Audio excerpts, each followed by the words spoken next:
dia, senhoras e senhores, para mais um Morning Call da Plus Capital. Hoje é dia 22 de fevereiro, para você que acaba de acordar da cama, está participando aí está iniciando o Morning Call da Plus Capital, onde a gente vai revisitar aqui os principais pontos do que aconteceram no dia de ontem e tentar entender o que pode acontecer no dia de hoje. E hoje eu estou na companhia da minha fiel parceira, doutora Aline Smanioto. Tudo bem com você? Bom dia, Stefano. Tudo ótimo. E com você, tudo certo? Ótimo também. Adoro essa palavra, tudo ótimo. Que bom. Então vamos lá, vou dar início para a gente... Tem muita coisa para acontecer. Bom, ontem a gente não chegou a comentar o boletim Fox, não chegou a tempo, mas hoje a gente tem aqui hoje a gente tem aqui o boletim Fox para comentar. E seguindo na linha que a gente vinha conversando, né, o IPCA segue com uma pressão, né, a sexta alta consecutiva, e muito disso tem a ver com o que a gente está vendo no petróleo, o que a gente está vendo nos alimentos, as projeções para os alimentos. Então, muito disso aqui, essas pressões dessa indústria de céu aberto, desses conflitos entre Ucrânia e Rússia que aumentam aí a demanda por petróleo, porque hoje a Europa, por exemplo, ela depende muito do gás do russo para manter-se aquecida, e o inverno está começando por lá, e, portanto, há uma expectativa de que se esse conflito, evidentemente, ir para um outro nível de tensão, né? Um outro nível de escala de tensão, isso pode afetar o preço do petróleo, né? O PIB é a terceira semana estável, ou seja, por enquanto a gente não vê o IPCA contaminando o PIB. E ontem, muito interessante, dia 21, Paulo Guedes falou no Direto ao Ponto que o mercado está errado com a projeção do PIB. O mercado errou ano passado, e de fato a gente havia comentando isso. O mercado errou ano passado e Paulo Guedes disse que o mercado vai errar novamente. E particularmente, ano passado aqui a gente escolheu um lado, e o lado foi claramente olhar o que estava sendo produzido pelo Ministério da Economia, e a gente acompanhou esse movimento de perto e viu que, de fato, o mercado errou, e a gente acredita ainda que continuará errando, ou seja, a gente acredita que essa revisão aqui deve continuar para cima. O câmbio ele fez um leve ajuste, né? 3 semanas atrás estava 5,60, a semana passada foi para 5,58, e essa semana o ajuste foi um pouco mais agressivo, 5,5. Lembrando que o câmbio está negociando abaixo de 5,20. Tudo bem que esse é o câmbio esperado até o final de 2022. Tem muita água para rolar por essa ponte, né? Só a segunda semana de revisão para baixo, e eu acredito e essa dinâmica deve continuar, tá?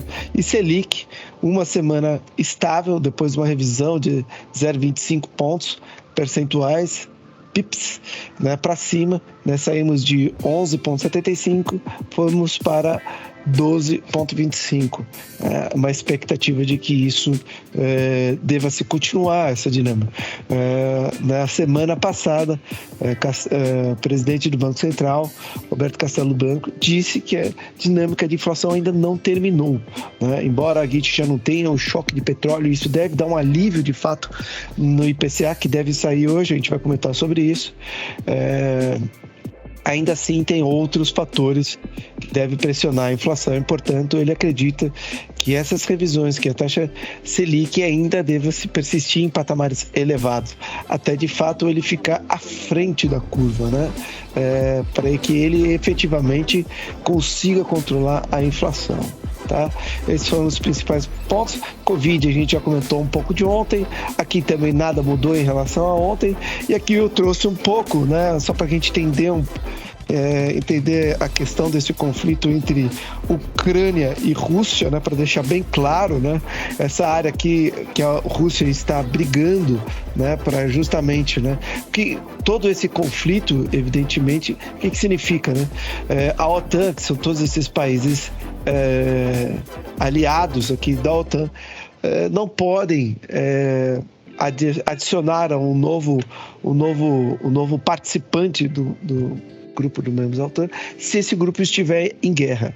Portanto, a Rússia mantém essa ponta aqui, que ele chama de área dos separatistas, financiado por russos. Inclusive, essa área aqui tem aproximadamente um pouco mais de 200 mil russos, né, ganharam passaportes russos para poder entrar dentro da Rússia. Enfim, é uma área estratégica para Putin, porque mantém essa tensão com a Ucrânia, fazendo com que a OTAN não possa adicionar a Ucrânia como associada a membro. No entanto, essas tensões estão ficando, né? Olha aqui, esse mapa aqui, cenário aqui da Ucrânia, né? Eu tirei do G1, né? Eu achei que estava com a fonte aqui, mas não. G1 que eu tirei essa fonte. Nitidamente dá para ver aqui estrategicamente onde estão a tropa russa bem alocada. E notícias últimas é que essa área aqui permanentemente aqui já foi tomada pelos russos aqui, pelos pró-russos, evidentemente, mas já parece que tem caminhões, tanques e armamentos bélicos para manter essa tensão, para manter a ucraniana, que ainda, embora seja área separatistas, é uma área ucraniana. Então, assim, independente se eles se sentem, né, hoje em dia tá meio assim, né, se você se sente russo, você é russo. Não, independente se eles se sentem russos, eles não são russos, eles estão em solo ucraniano. Passarão a ser russos se evidentemente a Rússia dominar essa área e não houver nenhum conflito e a Ucrânia repassar em cartório com firma reconhecida atestando que esses dois terrenos é ucraniano. E sabe quando isso vai acontecer? Nunca, pessoal. Isso não acontece há muito tempo, isso não vai acontecer. Porém, essa tensão aqui vai permanecer até as tratativas políticas entre aí o pessoal aí dos engravatados, né, dos diplomatas resolverem isso da melhor maneira possível, e é assim que eu espero que aconteça, embora o nível de tensão de 0 a 10, onde 0 é uma tensão baixa e 10 é uma grande tensão, posso dizer que a gente chegou aqui no nível 7, tá? Uma tensão aqui, por enquanto, a gente definitivamente tem aí uma tensão importante, né? Necessária para a Rússia, para evitar essa anexação da Ucrânia à OTAN, porém, quando chega a esse nível de tensão, uma besteira muito fácil de acontecer, né? A gente já viu isso na história algumas vezes. Tá? Falando um pouco aqui da nossa agenda, ontem a gente cobriu todos os indicadores, né? E aqui a gente vai indicar, vamos falar sobre o que saiu, né? Na madrugada aí, na primeira hora da manhã, expectativa de novos negócios na Alemanha veio ligeiramente alta. Então, a avaliação da situação veio ligeiramente alta, né? Isso é a capacidade da produção alemã em níveis altos. Isso aqui é muito bom, né? Depois de uma retração muito forte. Aqui, não sei por que não consideram o IPCA como um ponto importante, né? Com 2 ou 3 estrelinhas, né? Portanto, ele não entra no meu filtro, senão não caberia mostrar tudo aqui para vocês. Mas o fato que é importante para nós, e a gente vai ver hoje a confiança do consumidor da FGV e a prévia aí, o IPCA 15, para a gente ver como que se dará o IPCA de fevereiro. A gente vai ter uma prévia do IPCA, né, e depois, evidentemente, no início do mês que vem, a gente vai ter o IPCA fechado de fevereiro, mas é muito importante. E depois a gente vai ter alguns discursos aqui ao longo do dia, uma análise mais qualitativa. Um indicador importante aqui também, o índice de preço consumidor da China. Opa, perdão, não é China isso aqui. Opa, tá? Depois eu vou ver aqui, não sei agora. Você sabe, doutora Aline? Não sei. Não é Hong Kong? Não sei. Não sei também. Então depois a gente vê. Depois eu trago amanhã para vocês. Mas o fato é que veio abaixo do esperado, e qualquer pressão de preço, qualquer sinalização de Hong Kong, Hong Kong? Obrigado. Hong Kong, ali uma província chinesa, uma província entre aspas chinesa, né? Uma província, Hong Kong é anexado ali de uma maneira mais, é um território britânico, né? Porém dominado pela China, enfim, ali um anexo, entre aspas, né, chinês ali, mostrando uma pressão, uma menor pressão sobre os preços. Isso é um sinal muito bom. Bom, vamos aqui para os principais índices de preço. Aqui a gente vê, nada mudou frente ao que a gente comentou no início da semana, né? Olha aqui sim mudou um pouco, né? A gente já viu aqui perdendo um fundo, as Nasdaq perdendo um fundo, perde esse fundo, faz um topo nessa região e abre aqui espaço, né? Para tá testando esse topo aqui, que aqui foi, por exemplo, como suporte. Pode ser uma inversão de polaridade, onde daqui seja um suporte para continuar subindo. Mas por enquanto entrou aqui definitivamente topo, fundo, né?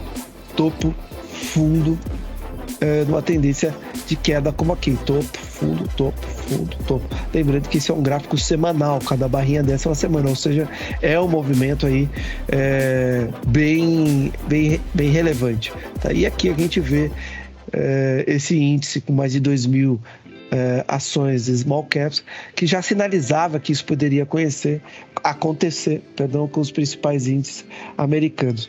Os outros demais ainda não estão nessa evidência. É evidente que aqui, ó, tem topo aqui, né, um topo inferior, né, mas por enquanto não fez um fundo muito inferior. Então aqui a gente está, ainda acredito que aqui está um pouco mais lateralizado, topo, mas fundo mesmo ainda não fez. A gente só vai, a partir do momento que fechar essa semana, que a gente vai saber se fez um fundo abaixo, mas tem esse fundo aqui, então aqui é uma região de suporte, é esperar para ver o que vai acontecer de fato, né? Aqui a gente tem também Nikkei, aqui a gente tem Europa, também aqui numa região um pouco mais lateralizada, aqui a Alemanha, essa semana já abriu, evidentemente, a Europa tem uma pressão um pouco mais forte, porque afinal de contas o conflito é naquela região e eles são extremamente afetados por isso, portanto, aqui tem um alívio de preço, vamos ver como é que fecha a semana. E o VIX, né, escapando literalmente aqui de uma região que a gente já conhecia e buscando novos ares. Né? Então, assim, a gente vai ver até essa tensão, ainda mais os Estados Unidos, que busca ser aí o líder dessa tensão, com todos os comunicados, com toda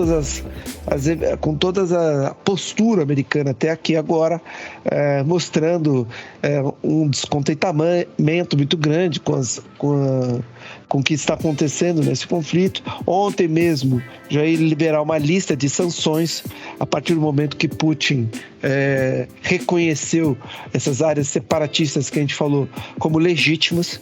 Portanto, a partir disso, os Estados Unidos e a Europa se movimentam para fazer sanções com relação a isso, né?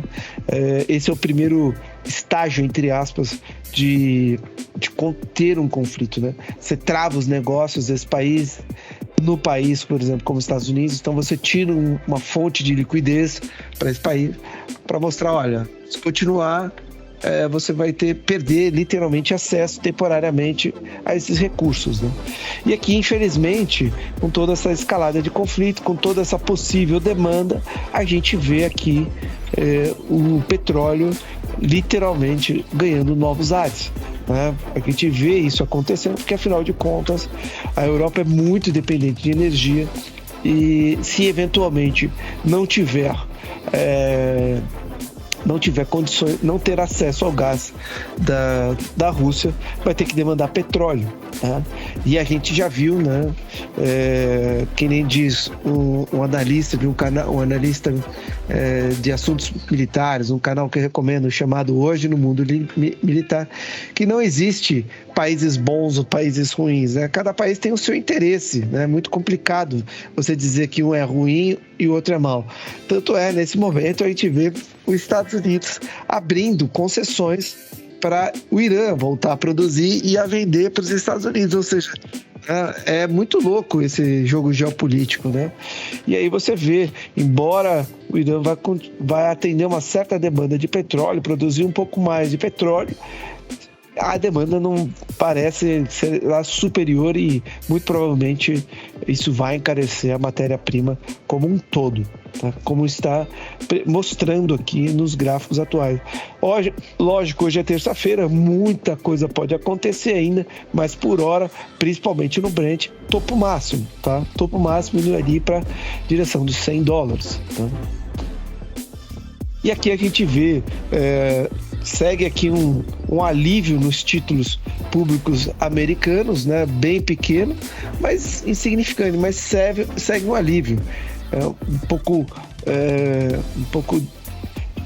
vamos dizer, quebra um pouco a expectativa por todo esse conflito, porém, né, por um mercado mais resiliente, por um mercado que os americanos que acreditam nisso, nos índices, em comprar a empresa, já que houve um alívio interessante para eles, o nível deles, né? 5% deles não é igual ao nosso 5%, eu repito muito isso, portanto pode ser que estejam começando a montar posição nesse sentido, né? Sai o dinheiro público e entre dinheiro privado.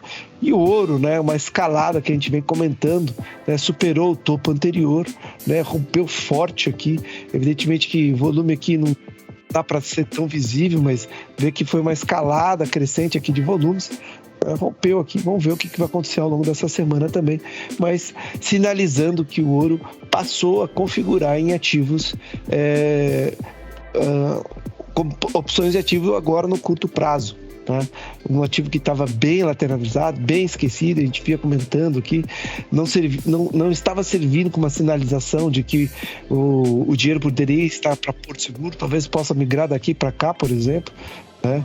Acho muito difícil essa migração, mas pode acontecer. Não, quando eu falo daqui para cá, é bonds no geral, né? Todos para cá, né? Mas eu acho que dificilmente, assim, não compreendo que seja essa dinâmica. Eu acho que aqui é de fato voltando a ser uma reserva de valor, proteção para vários players, enfim, o ouro configurando. E aqui a gente tem outros ativos na parte de metais, mas eu olho por aqui, né? A gente vê aqui o minério de ferro saltando aí quase 4,6% de segunda-feira, praticamente, fechamento de segunda-feira, dando uma respirada, mas lembrando, né? Olha, esse é um tipo de ativo muito volátil, né? Muito volátil, mas agora que acabou as Olimpíadas de Inverno, né, e que a China pode voltar a ser China, a gente vê talvez ele tenha essa retomada aqui de produção, e aí o minério de ferro é um indicador antecedente em relação a isso quando a gente se refere à China, tá? E aí, o que a gente fala aqui do Brasil, né? Bolsa, né? 1, 2, 3 dias já pede a música, colocando a gente no campo negativo no mês, né? Ontem caiu 1%, a gente já entra fevereiro no campo negativo, 0,37%. Foi uma queda bem interessante, assim, foi uma queda mais de 2%, evidentemente 1,4%, 0,6%, 1% e 0,37%, ou seja, desde aqui até aqui. A gente teve uma queda muito importante. Vamos ver como vai ser essa dinâmica. A gente vê um fluxo, olha aqui, fevereiro 0,37, ainda estamos positivos. A gente vê um fluxo de entrada estrangeira muito forte ainda, muito robusto, né? Porém, é o que está mostrando aqui, né? Por enquanto, voltando a configurar, seria o quarto fevereiro dos últimos 25 anos a fechar no vermelho. Vamos ver se isso de fato vai acontecer. Eu tenho para mim que isso não deve acontecer. Mas, enfim, posso queimar minha língua. A dinâmica tá muito de que caiu, comprou, olha aqui, né? O investidor estrangeiro caiu, comprou, como havia fazendo o investidor nacional, institucional, nacional, segue vendendo, né? O estoque aqui da venda do nacional, o estoque da compra do estrangeiro, o que tange aqui ao índice, né? Ele tem comprado contratos de índice. Muitas vezes ele compra o contrato de índice, vende o à vista, né? Isso acontece, ele faz esse long short, vamos dizer assim, para simplificar essa discussão, tá?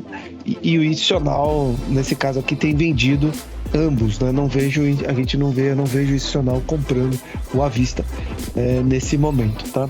Então aqui a gente olha literalmente o estrangeiro entrando no ativo e o nacional caindo. E no que tange a dólar, né, o estrangeiro zerando um pouco da posição, tem um estoque bem pequeno, não apareceu aqui o estoque bem pequeno, e o nacional continua vendendo o dólar. Olha o estoque aqui, né, negativão. O estrangeiro já não está tão negativo assim, né? Está positivo, inclusive. Tá comprando nesses níveis, que é o que a gente vê aqui. O dólar atingindo um patamar muito baixo, né? Segue uma dinâmica semanal de realização. Olha a queda, né? Olha o ângulo dessa queda, né?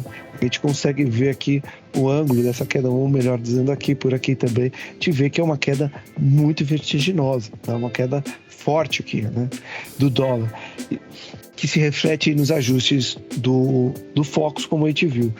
No entanto, assim, tirando essa escala de tensão, a gente ainda continua com os ativos bem atrativos. Olha aqui, arrumei esse gráfico semanal que tinha aparecendo um gap aqui, mas eu arrumei no índice, arrumei. Veja que ele tocou aqui uma média, né? Aqui é uma média verde de 200 períodos como suporte, tocou essa média aqui de 50 períodos, 52 semanas, e realizando, né? Mas ele realizando aonde? Um topo aqui anterior, né? Esse topo aqui, então, assim, segue dentro da normalidade de realização. A gente tem um pretexto aí que é talvez essa questão de conflito e relação à pressão inflacionária e tudo mais, segue por hora dentro do script. É esperado que ele venha testar essa região aqui para depois ter fôlego para subir. É o que se espera. Por hora, a gente vê uma realização, e para que ela não saia do controle, teria que acontecer isso. Ela pode ser do controle, tudo pode acontecer, né? Olha só essa figura aqui de indefinição aqui no mês. Estamos no dia 21, já não estamos na reta final do mês, lembrando que semana que vem tem carnaval, né? Então essa é a última semana ativa do nosso mercado, literalmente, tá?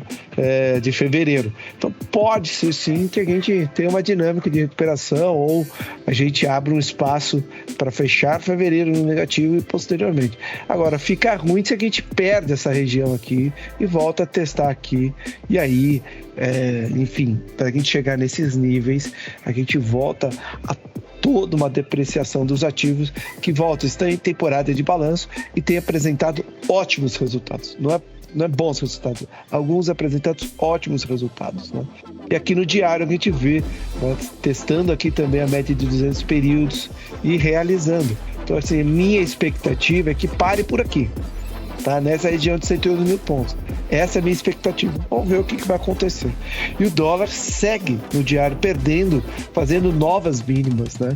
Então aqui tem uma média aqui de 200 períodos, pode ser, quem sabe, né?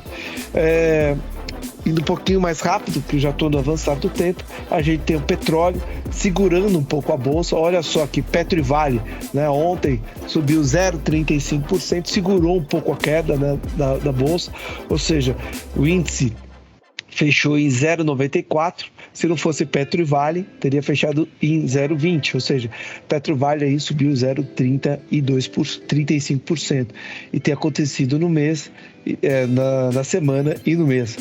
Quem tem Petro e Vale, somente esses ativos, fecha positivo no mês em relação ao índice BRX100, né? E olha que interessante aqui, tá? Ontem a gente viu queda dos vencimentos do contrato futuro com uma queda da bolsa, ou seja, normalmente quando a gente vê queda desses ativos, a gente vê uma alta da bolsa, né? Isso acaba ajustando os modelos de valuation para baixo, mas não foi o que aconteceu nesse momento, tá? Aqui são os principais ativos que caíram no ano. Um ativo aqui que me chamou a atenção ontem, caindo, muita coisa caiu ontem, né? Tá aqui, ó, esse ativo, cadê? Não, tá aqui, ó, positivo, maior queda no ano. Isso aqui para mim apresenta uma oportunidade, esse ativo, tá? Acredito muito nesse ativo, apresenta uma oportunidade nesse ativo. Os demais, enfim, continuarão. VEG falei que WEG não ia configurar entre as maiores quedas do ano, já não está fazendo mais parte aqui, não porque subiu, mas porque outros ativos caíram muito mais, evidentemente, do que WEG. Ou seja, WEG é um ativo que eu acredito também não deve configurar aqui. Por fim, vamos lá, BTC apontando aqui, enquanto esse aqui para mim é um indicador muito importante. Enquanto isso aqui não aliviar, não vier aqui para essas regiões de 80, a gente sempre vai ter uma alta da bolsa no farol amarelo, tá? Num tom amarelo aí na expectativa, tá? E aqui DI, taxa de inflação implícita, pouca variação em relação a ontem, né? Aí variação 30 dias muito bom. Nada mudou por enquanto aqui. Então, basicamente é isso que eu tenho para falar hoje. Doutora Aline, e o jogo por aí. Obrigada, Stefano. Vou compartilhar aqui. Deixa eu... Tá vendo aí a tela? Sim, estou. Ótimo. Beleza, eu vou trazer aqui algumas informações apenas para a gente ficar atento em relação ao mercado, o que vem acontecendo, né? Inclusive, você mesmo já comentou em relação à questão, né, dessa escalada de tensões, né? E o que a gente vem observando, principalmente em relação ao mercado de soja, justamente é esse primeiro semestre aqui com preços firmes, né? Então, muito baseado dentro daquilo que a gente vem comentando, né? Questão climática, produção, oferta aqui na América do Sul, laninha, enfim, todo esse processo, né? E hoje, né, o mercado aí de grãos e todo o complexo soja já voltou do feriado de ontem, registrando aí altas bem expressivas, principalmente reagindo a essas tensões, né, ali no leste europeu. Então, o que a gente vem observando? Esse primeiro semestre, basicamente, nós estamos observando, tá? Realmente os preços firmes, por conta de todos esses fundamentos que vem mantendo as cotações nesses patamares. Contudo, eu quero focar aqui, ó, o segundo semestre vai depender muito da safra americana. Inclusive, eu queria mostrar aqui, ó, tá vendo aí o gráfico, Stefano? Tá vendo aí? Sim. Tá. Então, esse contrato aqui, pessoal, representa a soja agora para maio de 2022, tá? Então, é um contrato futuro negociado lá na Bolsa de Chicago, ele está aí em torno dos $16 por bushel, ok? O que eu quero chamar a atenção, vou colocar aqui só para a gente dar uma olhada, nos contratos futuros negociados na Bolsa, para o ano que vem, ó, vamos colocar aqui para março de 2023, só para a gente ter uma noção para referência soja brasileira, né, negociado no primeiro semestre. Então, a gente já vê aqui, então, sendo negociada em torno dos $14 por bushel. E vindo aqui novamente, se a gente for olhar mais uma vez aqui, ó, só um pouquinho, deixa eu colocar aqui. Mais uma vez aqui. O contrato para novembro, tá? Do ano que vem, 2023, negociado a $13 por bushel. Por que novembro? Porque daí já é uma referência para o segundo semestre do ano que vem, que tem a ver com a safra americana, tá? Então, por que eu mostro isso? Pelo seguinte, porque se a gente for olhar uma tendência, né, a longo prazo, o que a gente vem observando é que, né, os grandes players desse setor basicamente não estão vendo uma escalada de preços firmes, pelo menos não no longo prazo, a manutenção desses patamares aí nos $16 por bushel, tá?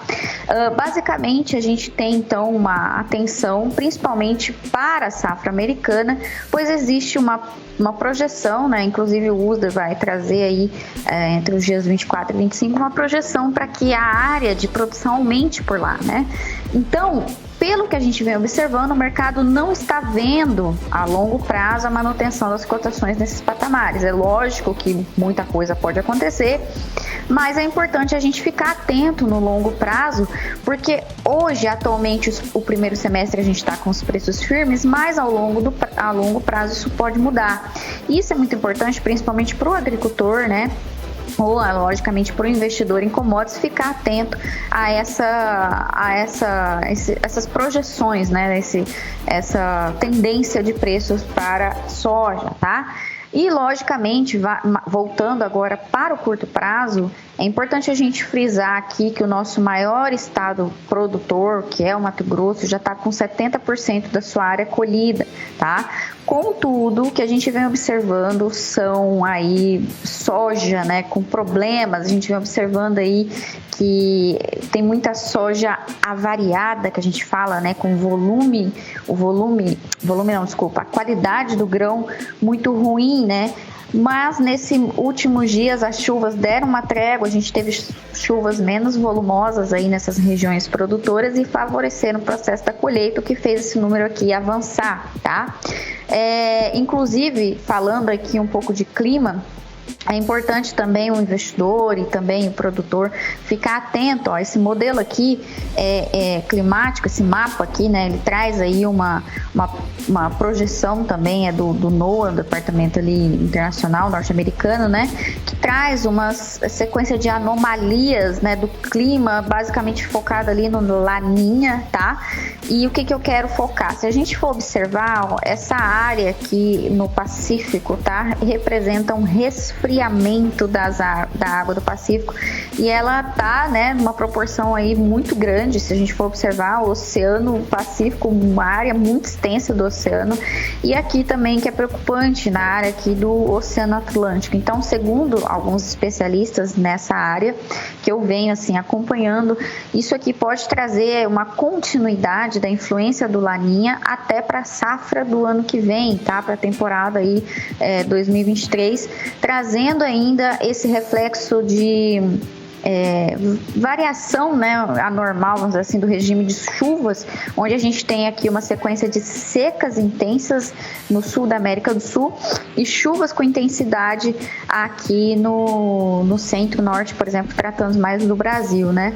Isso também afeta os Estados Unidos e que pode trazer também prejuízo para a safra americana, tá? Então é importante a gente ficar atento a essas projeções de clima, se vai ter mudança, se não, mas por hora as projeções vêm mostrando que o Laninha continua presente. Inclusive, o resultado disso, né, até trouxe essa imagem aqui, lá, por exemplo, no estado do Mato Grosso, a gente tem não só Mato Grosso, Tocantins, Goiás, né, esses problemas aqui de colheita com muita umidade. Então, isso aqui traz um problema na qualidade do grão e esse grão acaba, né, ficando aí avariado, né, e dessa forma traz um prejuízo para o produtor quando ele vai entregar esse produto na trade, né? Então, mas que bom que nesses últimos dias ele teve um pouquinho de trégua para conseguir colher, mas a realidade no momento é essa. E não só para o produtor de soja, né? Essa imagem aqui eu estava acompanhando ontem. Você chuta onde foi isso aqui, Stefano? Olha... Serra Catarinense 21. Serra Catarinense, exatamente. Isso aqui foi uma chuva de granizo na Serra Catarinense. Nossa! Essa semana, e olha só o nível, né? Então, assim... Parece neve, literalmente. Parece neve, né? Mas, de fato, teve geado também, mas, assim, foi chuva de granizo. E o que isso aqui traz prejuízo? Isso aqui traz prejuízo também é uma região muito importante produtora de frutas, né? Maçã. Então, a gente tem prejuízo aí, porque essa chuva de granizo, ela estraga literalmente os frutos, né? E foi uma chuva muito intensa nessa região. Não só na Serra Catarinense, em outras regiões também a gente teve aí relatos de chuva de granizo e não foi uma chuva qualquer, né? Foi uma chuva intensa e isso traz aí também problemas para a produção de frutas, né? Então, realmente essa influência aí climática está trazendo alguns prejuízos. Na Argentina também, ó, na Argentina a gente está tendo ali alguns incêndios, né, florestais. Essa notícia aqui eu tirei ali o Estadão anunciou ontem, então a gente chegou, inclusive, atingiu o Brasil ali na cidade de São Borja, mas foi controlado até então, tá? Então, assim, não necessariamente isso aqui atingiu áreas de grãos, mas, assim, são notícias, né? São fatores que estão aí sendo observados porque mostram para nós o quanto essa questão climática, né, ela influencia na nossa produção de alimentos. e justamente por isso que eu venho comentando, né, que foi uma consequência, inclusive, do nosso prejuízo, vamos dizer assim, na produção de soja nessa temporada agora 21-22, tá?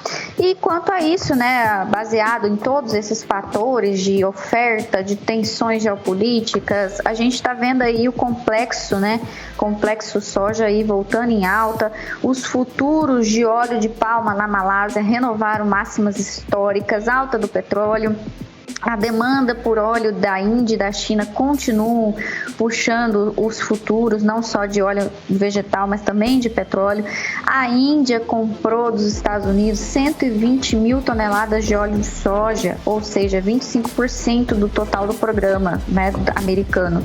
Isso mostra para nós que a Argentina e Brasil estão com poucas ofertas, né? Porque a Argentina e Brasil são os fornecedores aí regulares.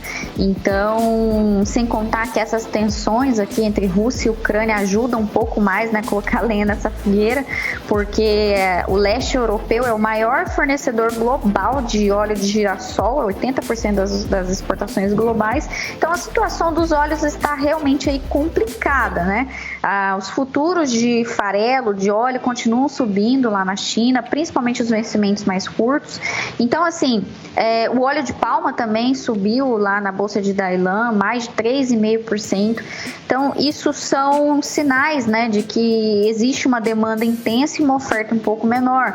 E, logicamente, como eu comentei, essas tensões também trazem preocupações para o setor quanto à disponibilidade, por exemplo, de um outro tipo de óleo, que é o girassol. Se não tem girassol, tem que procurar outro substituto, né?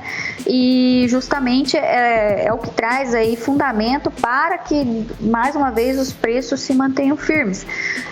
Porém, somado a isso, os custos das rações também na China estão subindo, continuam subindo. A gente está vendo aí alta do trigo, do farelo, do milho, e isso continua colocando pressão sobre as carnes, sobre os ovos, aminoácidos como lisina, né, que é um importante ingrediente para a ração também, está subindo, batendo novas máximas, outros aminoácidos também subindo. Então, assim, isso acaba trazendo a gente está vendo aí uma curva invertida, né? O farelo subiu 28% no mercado chinês, enquanto o suíno vivo acumulou queda de mais de 8%. Então, isso aí também é um fator complicado para o setor como um todo, justamente porque a margem de quem mais consome o farelo está negativa, né? Então, a gente já tem visto aí alguns produtores deixando, né, suinocultores saindo da atividade. Então, isso até, inclusive, aumenta a oferta de carne no curto prazo, que também faz os preços caírem um pouco mais, tá? E somado a isso, a gente também tem observado os fretes rodoviários aqui no Brasil subindo muito, diesel está caro, e o tempo que os caminhões ficam parados ali nas filas de armazéns, né, e nos portos também são aí, sem dúvida, um grande contribui muito para que aumente um pouco mais esses fretes. Então, levar a soja até os portos também está caro, né? E, enfim, é o que a gente vem comentando, né? As trades, a gente vem vendo relatos aí que alguns armazéns de trades não estão aceitando soja com umidade acima de 22%, com soja com avariado elevado. Então, será que vai faltar soja dentro do padrão, né, de qualidade necessário? Enfim, tá? Então, assim, dentro desse cenário, a gente vem observando a China sinalizando aí menor margem de esmagamento. Isso pode resultar em cancelamento de contratos, diminuição de novas compras. Então, o que a gente vem observando é um cenário, né, truncado, complicado, né, uma questão de produção ruim, de oferta menor, o maior importador, o maior consumidor com essas questões de margens também apertadas, tensões na Rússia e na Ucrânia ali, que trazem também esses problemas, né, de oferta de outros tipos de grãos, não só girassol, mas trigo, milho. Isso encarece a ração. Então, a gente está com um cenário assim, né? Nossa, você olha assim e fala, meu Deus, né? Quanta coisa. Mas por isso que eu chamei a atenção dos preços aqui, justamente para a gente ficar atento que o mercado segue pelo menos precificando, né, ao longo prazo, que a tendência é esses futuros, né, saírem desses patamares dos 16, voltarem para os 13 dólares por bushel. Continuamos atentos, lógico que tudo isso são tendências, mas que está sendo, e que é importante a gente observar isso tá? E em relação ao milho, eu gostaria até de iniciar mostrando essa imagem aqui. Por quê? Porque se não bastasse a gente ter problemas com seca, problemas com geada, com todas essas questões, a gente também está tendo um problema sério aqui no Brasil nas últimas temporadas aí de produção, que é a tal da cigarrinha, tá? Isso aqui tudo são cigarrinhas numa planta de milho. O problema maior é que esse inseto aqui, essa praga, ela suga a planta, e ao fazer isso, né, ao sugar a seiva, ela também pode transmitir doenças virais. Então, é de fato mais um problema assim complicado para o produtor brasileiro, né? Então, tem que controlar. Porém, o que a gente vem observando, tá? O milho, se a gente for relembrar um contexto, a gente teve uma safrinha de milho na temporada passada com excesso de seca e geada. A gente teve um problema na produção de milho. E agora, nessa temporada verão, a gente também teve problemas com seca, né, aqui na região sul. Então, de fato, o milho, ele teve seus preços aí bem valorizados, né, justamente principalmente por conta da alta demanda e a baixa oferta.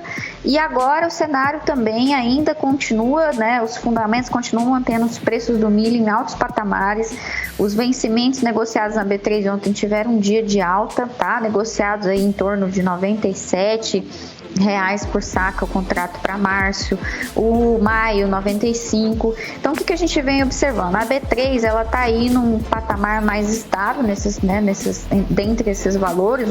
Os preços negociados para os contratos mais longos estão em torno ali dos 89 a saca. Então, o que a gente vem observando, tá? O Brasil segue semeando o milho safrinha dentro de uma janela ideal de plantio. Ainda está colhendo a safra de verão, mas o importante é que a safrinha está sendo semeada na época certa. Então, isso é bom para um potencial produtivo para conseguir uma boa colheita. Então, dentro desse cenário, o milho segue estável, porque num contexto, né, se a gente for olhar num contexto geral, o milho está sendo semeado dentro de uma janela, né, adequada. Então, isso pode trazer uma boa produção se tudo correr bem, uma boa colheita. Então, uma boa quantidade de milho, tá? Eu mostrei isso aqui só para a gente ficar atento, né, para a gente ver como que nas regiões produtoras está tendo esse tipo de problema, mas fato é que está sendo semeado dentro dos padrões de data, e isso é positivo, tá? Para mantermos aí, ou para a gente atingir uma colheita muito boa. Vamos continuar acompanhando. Fato é que as cotações continuam estáveis aí ao redor da casa dos R$90 por saca, tá?